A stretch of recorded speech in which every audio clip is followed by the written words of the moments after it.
So after a long time, we have the best ever series up and popping. And the only thing we have to keep up and popping now is Roberto Duran versus Jose Luis Castillo. That series is coming. Do check out all our playlists on what you need. You know, all we're about is boxing and helping other people. And we're also about the truth. We're about elucidating the truth of a situation. And truth is not subject to opinion.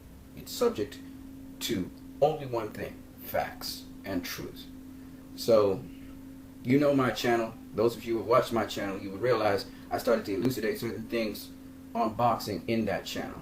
And just recently I saw on Ellie Seckback, Roger Mayweather talking to Snow Queen, and shout outs to Ellie Seckback's channel. And on that channel, he's talking about the very same things I've been talking about on my channel, which is really what boxing is all about, which is rolling punches, catching punches, parrying punches, throwing certain punches, mixing up punches, right? Movement, how you move in the ring. Andre Ward said your legs have to be very important, but you have to understand, it does not matter your style. You may be an outboxer, you may be a mid-range fighter, you may be a pressure fighter. Doesn't matter your style. You still have to learn these fundamentals in boxing.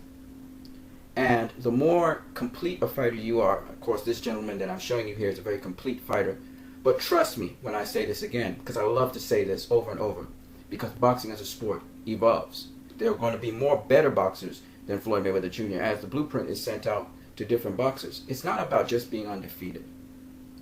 It's not just about facing a certain level of competition. It's about the skill sets that you bring to the ring and what you can do in there. Alright? Obviously, these skill sets must be forged in toughness and in proper conditioning and so many other virtues and values of the boxer.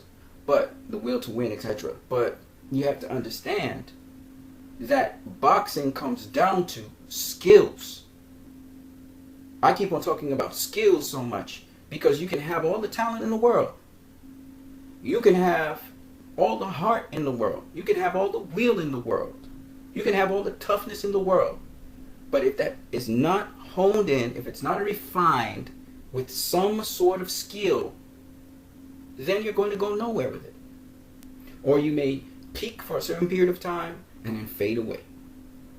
And the difference between this gentleman I am showing you here, who epitomizes the peak of skills and the amount, the array of skills he has and the honed skills he has, is what kept him at the top. Because he had more options. He could adapt better to situations because he had this array of skills. He had talent too. He had God gifting as well. But he had an array of skills. A lot of times commentators confuse talent with God gifting, and a lot of commentators confuse skills with talent. Alright? Skills are things you are taught, you have learned over time, and they must be refined, they must be honed. That's why you come and learn boxing. You learn boxing, you are taught boxing because you must have skills. I've watched and I've studied boxing, I've been looking at it through the years, and I have a lot to say on the past versus the present. So you guys have a great one.